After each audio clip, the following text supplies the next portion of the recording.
Oke, karena sudah waktunya, sekarang kita akan lanjut ke sesi kedua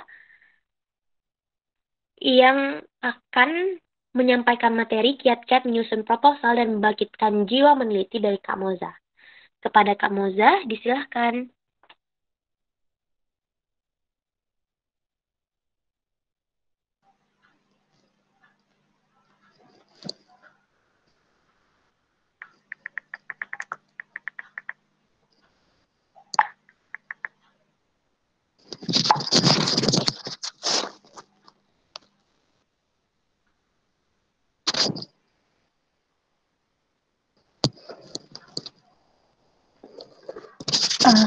Oke, Assalamualaikum warahmatullahi wabarakatuh semuanya. Selamat siang, selamat sore.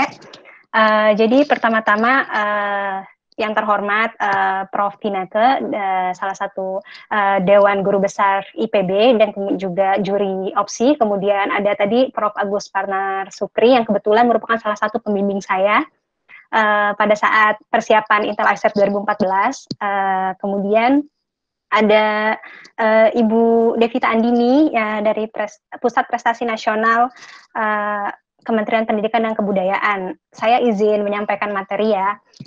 Jadi di sini saya akan menyampaikan materi mengenai research mindset. Jadi apa aja konten atau hal-hal yang terkandung dalam research mindset itu akan kita ulas lebih jelas lagi. Oke, yang pertama mungkin perkenalan dulu. Hello, I am Muhtaza Azizia Syafiq, the winner of SCTP Liputan 6 Award, kategori anak muda inspiratif, kemudian juga Third Grand Award Intel ICEP 2014, and also 2014 USET Innovation Award. Jadi kalau di Intel ICEP itu, Grand Award sebutannya, bukan medali. Jadi kalau Third Grand Award itu berarti bronze medal, kayak gitu, sama aja. Oke, next. Well, di sini kakak akan bercerita sedikit mengenai research journey dari awal pertama kali kenal penelitian kemudian sampai sekarang. Jadi pertama tuh dari 2012 dulu, di mana konsep mengenai Grand Refrigerant Box ini tercetus seperti itu. Dan kemudian dulu masih masih desainnya masih belum sebagus yang sekarang, masih pakai kaleng kayak gitu. Jadi akhirnya akhirnya setelah lanjut ke tahun berikutnya dikembangkan terus kayak gitu. Kemudian kebetulan ini pembimbingnya Bapak Dimas dari SMA Negeri 2 Sekayu, karena dulu saya SMA-nya di Negeri 2 Unggul Sekayu ya. Kemudian jadi selama penelitian Grand Refrigerant Box ini, saya juga membuat penelitian mengenai fungsi superkanal. Jadi konsep water city konsep, di mana menanggulangi kota di Musi Banyuasin yang banjir kalau volume Sungai Musi itu lagi naik kayak gitu. Jadi terinspirasi dari situ, dan kemudian setelah mengkonsepkan itu, jadi banyak sih yang dikonsepkan kayak dari irigasi untuk memikirkan irigasi untuk persawahan, perkebunan kayak gitu, gimana pada saat terjadi banjir itu baiknya gimana agar mereka dapat tetap produktif kan masyarakatnya, kemudian kayak bikin perpustakaan terapung kayak gitu. Jadi banyak. Dan di sini alhamdulillah dari karya ini terpilih menjadi salah satu pelopor nasional penataan ruang. Waktu itu penataan ruang masih di bawah Kementerian Pekerjaan Umum. Kemudian Grand Refrigerant Box di sini dapat 3 award. Yang pertama silver medal di opsi. Assalamualaikum. Silver medal, silver medal di opsi 2013. Kemudian juga dapat bronze medal di Intel ICEP dan juga dapat special award dari USET Innovation Award. Kemudian 2000 ini pas waktu masih kuliah ya, yang mesti super kenal sama pas masih SMA mesti super kenal sama Grand Refrigerant Box. Kemudian Power Plant Parking Management ini pas saya udah masuk kuliah. Dapat bronze medal pada ICPC Southeast Asia 2016. Jadi ini konsepnya itu memanfaatkan mobil-mobil yang parkir di mall untuk mengubah tekanan menjadi listrik kayak gitu, menggunakan aplikasi piezoelektrik, sehingga nanti listriknya dapat dimanfaatkan untuk mall itu sendiri. Kita ketahui kan bahwa mall kebutuhan listriknya juga gede kayak gitu. Terus juga ada salah satu jurinya profesor dari Thailand, yang beliau tuh di bidang energi sebenarnya, dan beliau tuh bilang kayak gini, saya nggak kepikir, saya di bidang energi, bahkan saya yang di bidang energi yang sudah lama berkecimpung di dunia power plant seperti itu saya nggak kepikiran, kata dia, untuk bikin yang kayak gini, kayak gitu. Makanya beliau sangat merekomendasikan untuk ini dikembangkan lebih lanjut sehingga dapat diaplikasikan sebenar-benarnya gitu di kehidupan sehari-hari kayak gitu. Kemudian 2016 juga saya penelitian dengan tim Integrated Absorber Engineering on Waste Cooking Oil Purification. Jadi di sini tuh sebenarnya dia ini penelitian ini nih collaborative research dengan salah satu dosen di Universitas Sriwijaya dan sudah dipublikasi di Sriwijaya International Conference on Engineering Science and Technology atau SICES Proceeding. Kemudian pada tahun 2018 dan 2019 juga sampai 2019 saya penelitian mengenai modification of Indonesian natural rubber via graph copolymerization with styrene. Jadi di sini tuh purpose-nya, tujuannya itu ada untuk memodifikasi natural rubber karena ingin meningkatkan kebermanfaatan atau optimalisasi penggunaan karet alam yang kita punya kayak gitu. Jadi harus diubah sifatnya supaya dapat digunakan pada aplikasi yang lebih baik lagi gitu. Jadi supaya kualitasnya lebih baik lagi gitu. Jadi di sini pakai styrene tuh supaya memiliki kesamaan sifat dengan SBR atau styrene butadiene rubber, di mana itu merupakan karet sintetis kan. Jadi kalau pakai ini inginnya tuh lebih lebih ramah lingkungan seperti itu, dan ini sudah kebetulan saya main authornya, ini juga collaborative research with salah satu dosen di Universitas Sriwijaya. Kemudian ini dipresentasikan di National Seminar Aquair dan juga sudah dipublish Januari 2020 kemarin di Aquair Proceeding. Oke, next. Ini salah satu waktu pada saat menang liputan 6 award, dan ini ada beberapa nominatornya. Oke, next. Oke, di sini saya ingin memicu mindset research di pemikiran adik-adik sekalian kayak gitu, memicu supaya kalian tuh termotivasi gitu untuk melakukan research. Jadi menurut Albert Giorgi, beliau merupakan penemu vitamin C yang berasal dari Hongaria. Jadi beliau berkata, research is to see what everybody else has seen and to think what nobody else has thought. Jadi di sini tuh semua orang tuh melihat masalah kayak gitu, tapi nggak semua orang kepikiran ide dan nggak semua orang bisa menyelesaikan masalah tersebut kayak gitu, terutama di lingkungan kita kayak yang tadi. Semua orang ngelihat pada saat volume air Sungai Musi naik itu banjir gitu, tapi nggak semua orang bisa mikir gimana sih cara mengatasi banjir ini kayak gitu. Atau kayak yang tadi natural rubber, semua orang tuh ngelihat natural rubber tuh Indonesia tuh kualitasnya masih agak rendah kayak gitu, tapi gimana sih caranya supaya supaya natural rubber ini tuh bisa dipakai sama kayak polimer sintetis lainnya kayak gitu, setara gitu. Kemudian ada dari Albert Einstein, kalian udah pasti tahu Albert Einstein itu siapa. Dia bilang, I have no special talent, I am only passionately curious. Jadi kunci dari penelitian itu menurut saya yang pertama adalah rasa ingin tahu. Di mana kalian harus membangkitkan rasa keinginan tahuan kalian yang memicu kalian untuk melakukan penelitian kayak gitu. Jadi kalian tuh harus gimana sih caranya memodifikasi ini, gimana sih caranya menyelesaikan masalah ini, kayak lagi COVID kayak gini kan, gimana sih cara menyelesaikan permasalahan orang-orang kelaparan kayak gitu pada saat COVID ini kayak gitu. Apa kalian membuat makanan yang low budget kayak gitu untuk yang berkelanjutan kayak gitu untuk mereka-mereka yang kelaparan kayak gitu, seperti itu. Kemudian ada recommendation buku dari saya. Kebetulan saya baca buku ini waktu 2014, beli buku, dapat bukunya pas waktu dari Amerika. Jadi bukunya mengenai Caution, Dreams, and Curiosity. Nah, di buku ini tuh banyak cerita pengalaman orang penelitian dari permasalahan mereka sendiri kayak gitu, bahkan dari permasalahan pribadi mereka atau dari permasalahan di lingkungan mereka atau permasalahan dari keluarga mereka, kayak misalnya mama mereka ada yang kena kanker kayak gitu, gimana mereka bisa menyelesaikan masalah itu, seperti penemuan mereka based on true story kayak gitu. Sebenarnya aku ada saya ada bukunya, hardnya, tapi mungkin karena kalian kan kalian nggak punya buku hardnya, jadi kalian bisa akses aja nih di ketik aja Caution, Dreams and Curiosity Book, nanti ada muncul di salah satu website Arizona State University. Di sini kalian bisa klik tuh, ada yang saya merahin, itu kalian bisa klik di situ, bukunya. Nanti di situ akan keluar online booknya. Kalian bisa baca. Itu isinya sangat-sangat membuka pikiran kayak gitu. Oke, next. Well, sekarang kita akan bahas research proposal ya. Jadi sebenarnya di research proposal itu ada apa aja sih kontennya? Yang pertama ada judul, kemudian ada bab 1 pendahuluan atau introduction, kemudian ada bab 2 tinjauan pustaka, kemudian ada bab 3 metodologi penelitian dan daftar pustaka. Kita lanjut bahas mengulas masing-masing dari ini ya.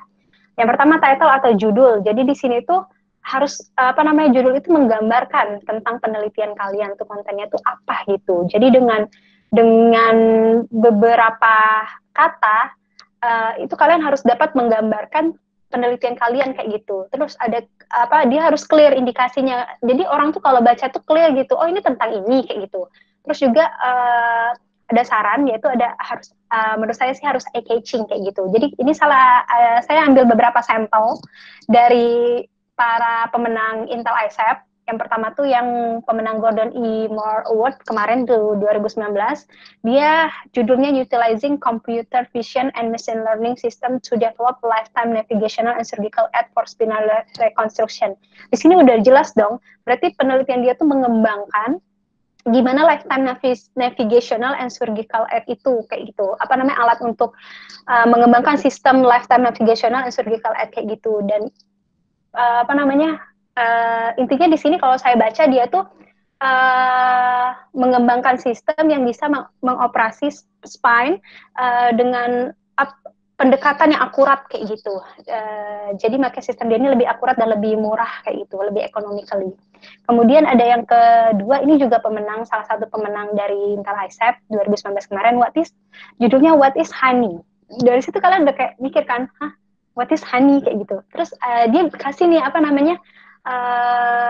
penjelasannya, a comparison of honey from Iowa beekeepers and national store brand honey using pollen and chemical analysis. Jadi dia kasih tahu tuh dia membandingkan apa kayak gitu, pakai analisis apa. Jadi jelas kayak gitu. Terus yang ketiga contohnya adalah yang punya saya sendiri, saya Den Anjani, green refrigerant box. Jadi di sini tuh udah jelas dong, ini berarti box pendingin. Green tuh melambangkan ramah lingkungan kayak gitu. Oke, next.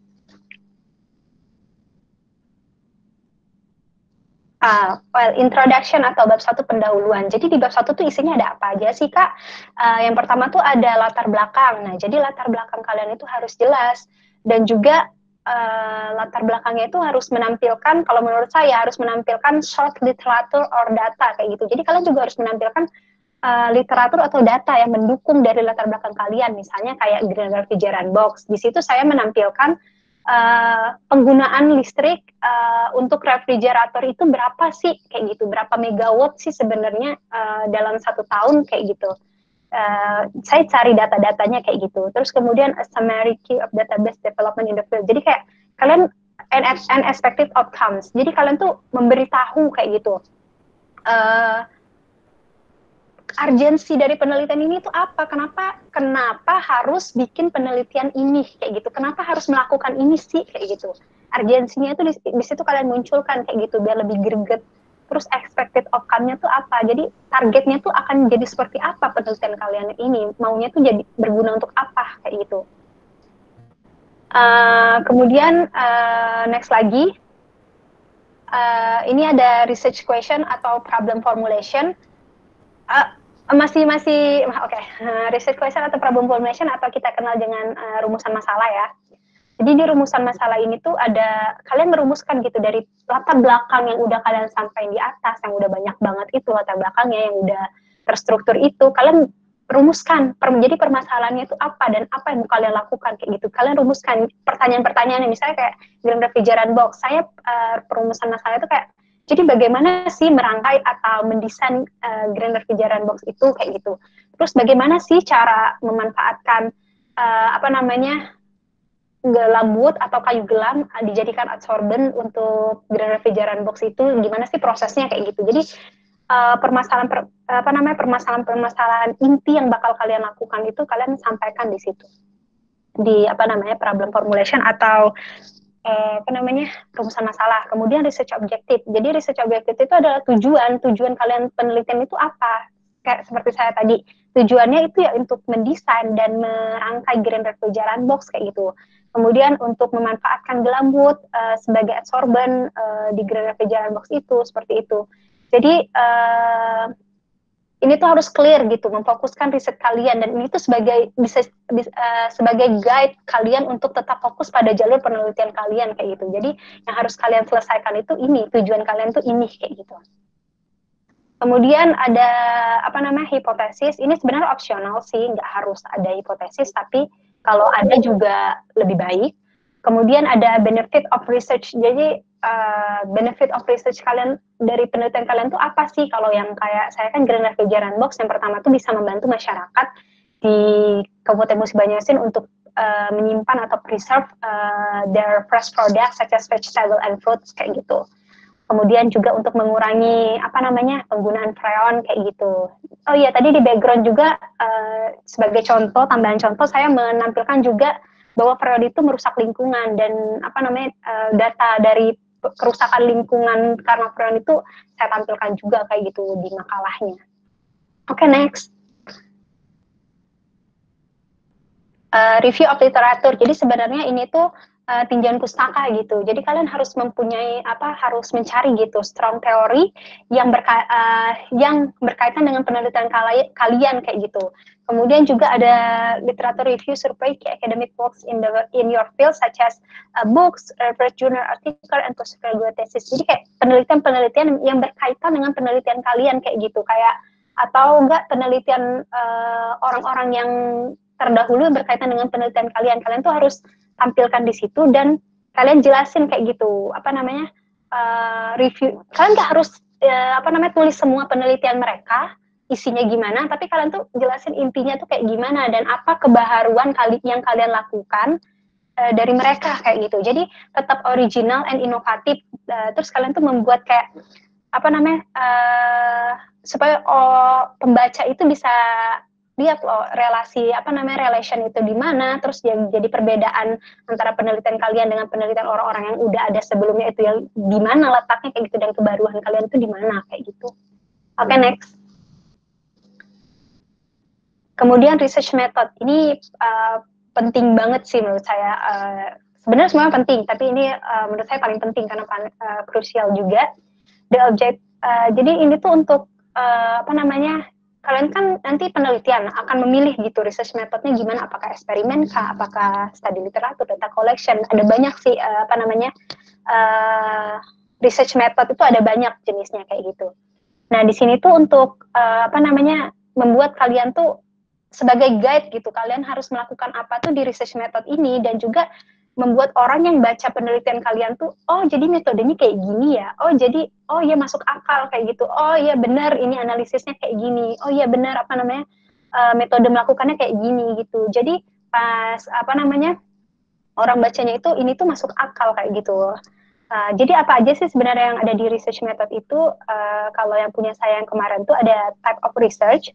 Jadi jenis penelitiannya apa? Dibilang nggak eksperimen kan, terus kayak data collection, kemudian analisisnya gimana kayak gitu. Kemudian place and time, waktu dan tepatnya di mana kayak gitu. Misalnya kalian melakukan penelitian gitu terhadap masyarakat di desa apa kayak gitu. Nah, kalian ngambil kuesioner atau apa tuh di desa itu tuh juga dikasih tahu gitu tempatnya di mana kayak gitu, waktunya kapan. Terus tools and material, peralatan dan bahan yang kalian gunakan, kalian harus sampaikan semua di situ kayak gitu.